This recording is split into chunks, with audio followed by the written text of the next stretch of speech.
had was around this idea of how our students' lives going to be changed by this 4 days of training. Well, I have a practice working with complex chronic disease with patients, and a lot of times people think they've tried diet as something that they've done. Nutrition isn't something they need a lot of coaching or a lot of advice on. Now, I get the spectrum. There's the person who's drinking 12 Diet Cokes a day. That's not the usual person.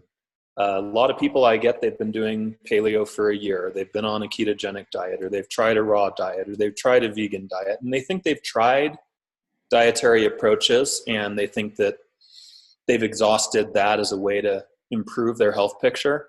And what I find is that that's really, really so far from the truth, because dietary intervention is one of the most powerful interventions that there are for not only chronic disease, but longevity, energy levels, vitality levels.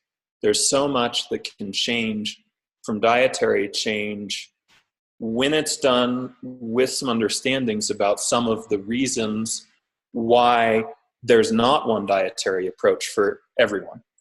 And that not only is there not one dietary approach for everyone, but there's not one dietary approach for even a single person for their lifetime, because things change with the seasons. Things change with where a person lives and how dry or cold it is outside, what kind of environment are they in work-wise, what kind of stress levels are they under. And that stuff changes with the year, it changes with jobs, it changes with so many variables. And then what's the metabolism like for that person? Where are the blood sugar levels like? Is there insulin resistance? Is there something along the lines of there being a hormone issue, like an adrenal issue, a stress issue? Is there a thyroid issue? All of these really actually make a big difference in nutrition choices for people.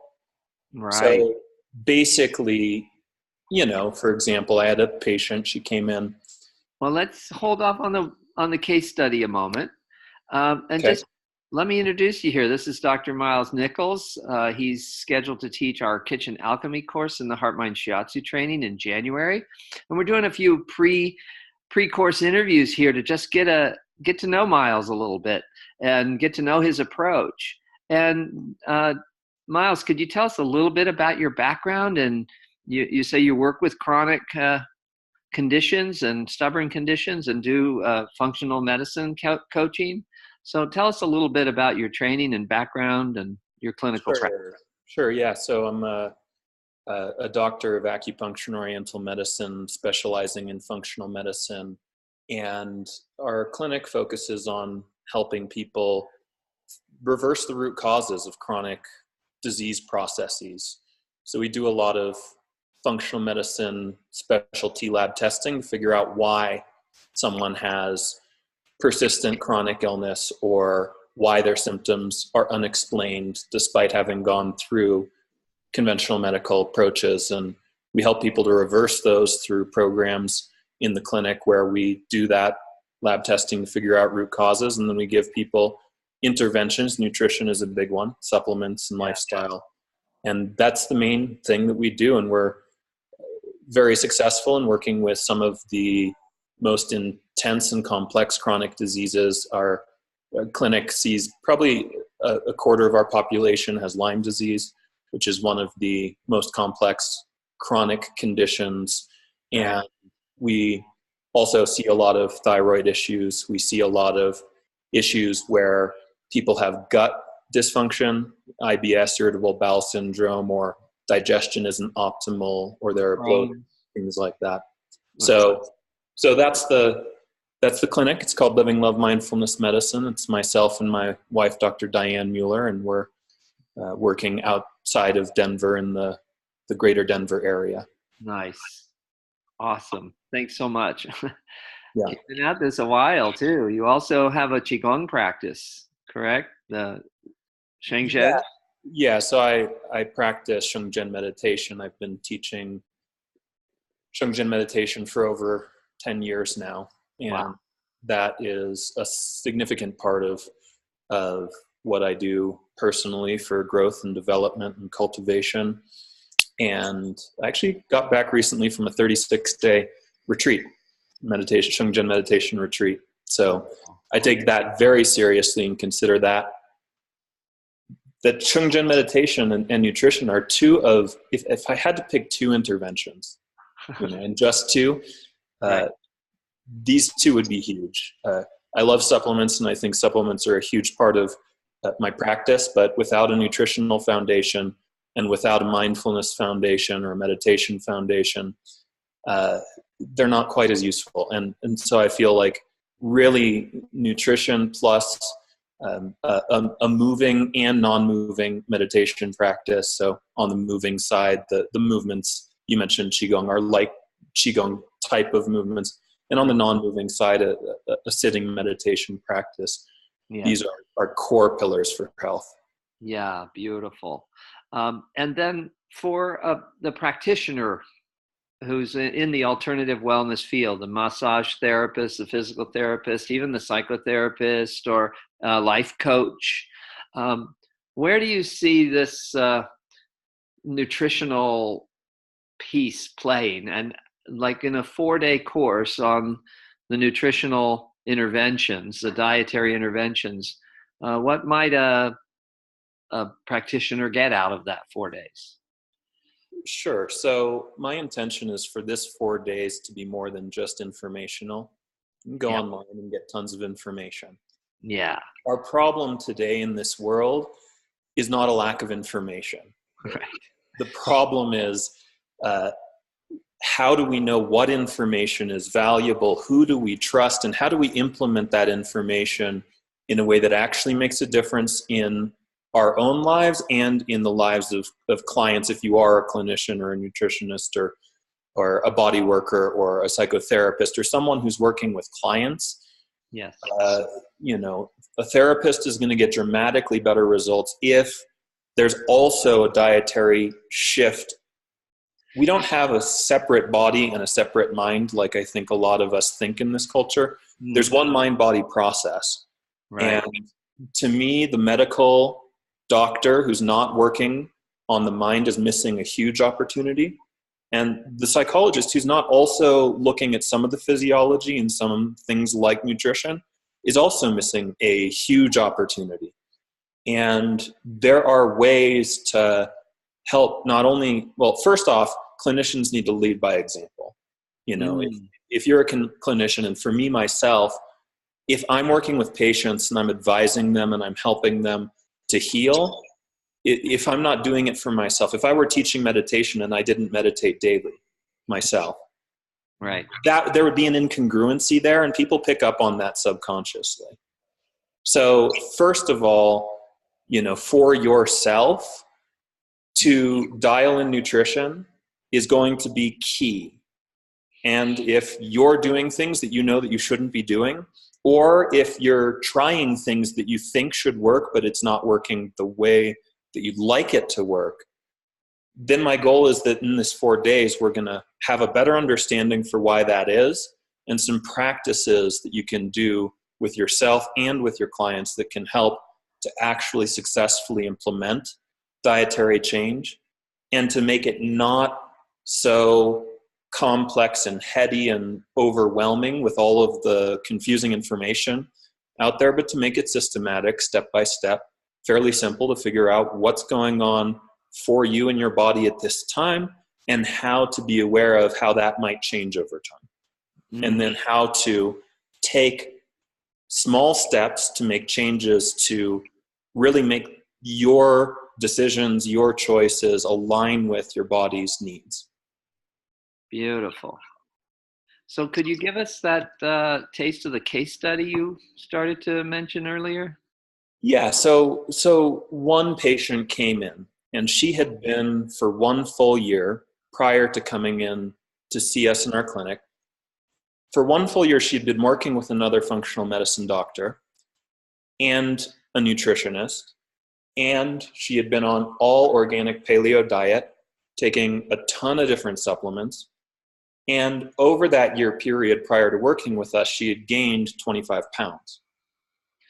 Now that actually was a slowed gain from, she had been gaining more at a higher rate prior to that. So that was an improvement for her.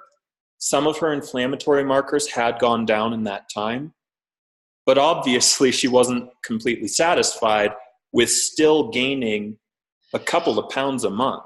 Yeah. And she had over 100 to lose to be healthy. So when I talked to her and when we talked to her about how we're different and how our dietary approach is much, much different than just putting her on an all organic paleo diet. And even though she'd been working with a nutritionist for a year, what we did is when she decided to commit to a year with us and really go deeper in a different way, we didn't just take a single dietary approach. We took 3 different dietary approaches and we cycled them on different days of the week. And we also did some lab testing and did some other things to resolve root causes. But within 3 months, she had lost more than 25 pounds that, she had gained the whole previous year. Mm-hmm. And she's about 7 months into treatment now, and she's down over 60 pounds.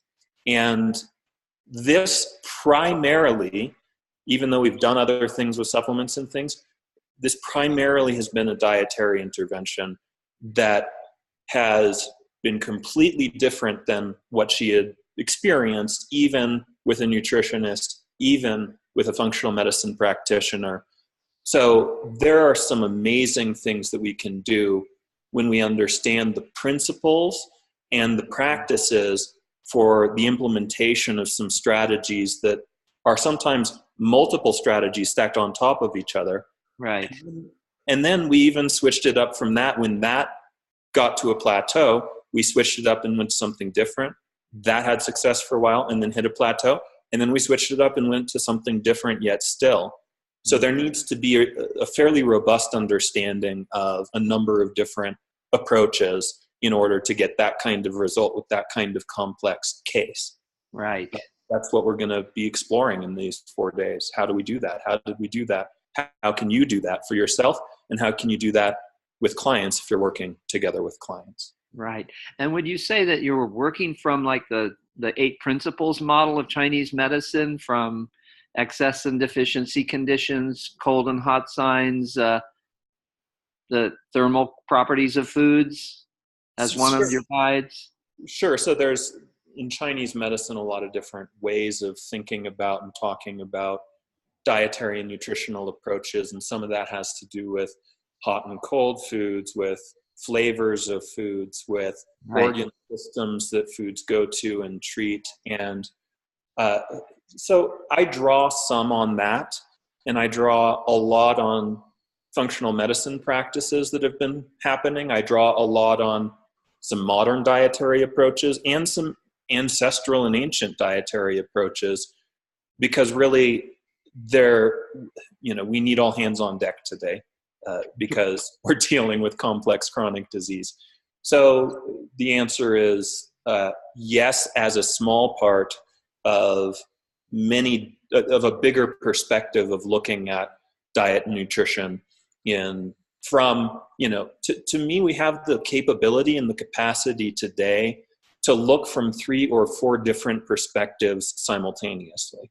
And when we can develop, reductionism is rampant today. It's easy to get lost in one way of looking at things, and people can get dogmatic about their one diet. I'll tell you that we use more than a dozen diets in the clinic, and we're not dogmatic about hardly anything. There's very little that, you look at research, and everywhere from a ketogenic, high-fat, low-carb diet to a low-fat, high-carb, vegan, no animal protein diet, they all work for some people some of the time and improve things for some people some of the time. So to me, I value an inclusive, integral kind of an approach that considers Chinese medical perspective, considers functional medical perspective, considers some of what conventional medicine has to say, even though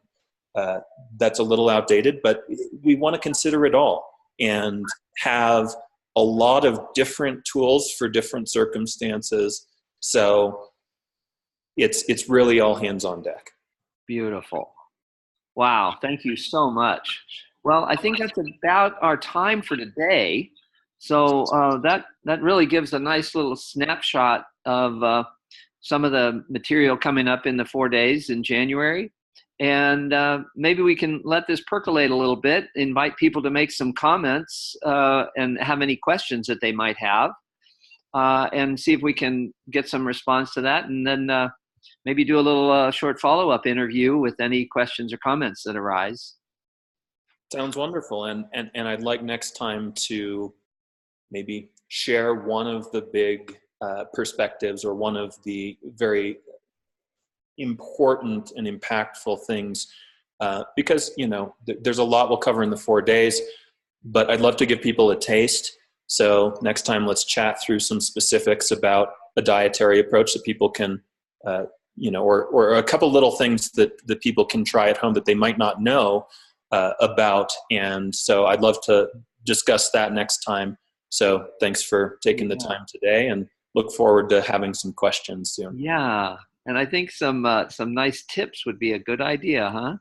Yeah, absolutely. Well, let's have people stay tuned and welcome them back to our next little video, little interview process here. Alrighty. Thanks, Matthew. Great. Thank you so much. We'll be in touch, and we'll get this next interview scheduled real soon here. Sounds great. Take care. Okay. Have a good day now. You too. Take good care. Bye.